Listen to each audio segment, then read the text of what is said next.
The people that actually control the money, the Pawsons, the Geithners, the Bernankes, the Yellens, the Greenspans, the Carneys, the Rothschild family, the JP Morgans, the Lombards, these are always the people, when you look at them, that though they are the 0.0000001% of the population, are the most incredibly wealthy individuals. Yeah, the other 99.999%, almost reoccurring, that actually do the physical work and produce the wealth, actually have nothing. To me, by now, humankind should have twigged that the fact it's not an accident. If you need to be wealthy, you need to control the money supply.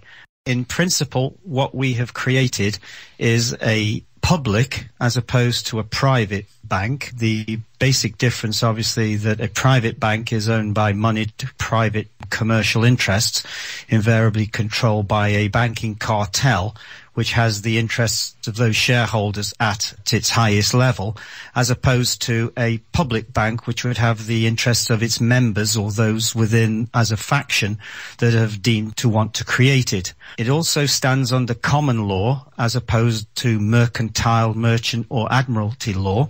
And also it gives something called what's called finality of settlement on the spot of time.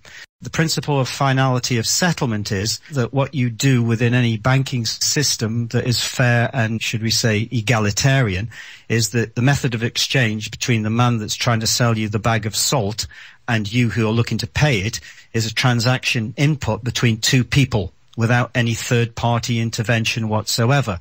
And historically, this has always been the nature and function of money, unless you went to borrow it when the third party came in.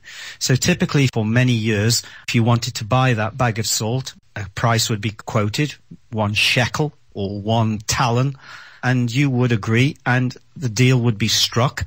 And that's it. It's finished. There's no interest. There's no taxation on it. There is no third-party responsibility involved at all.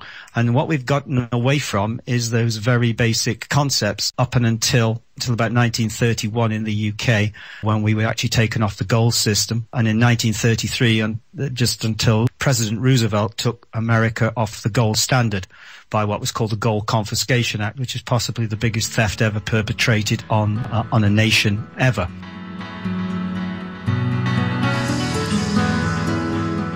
There's a better way.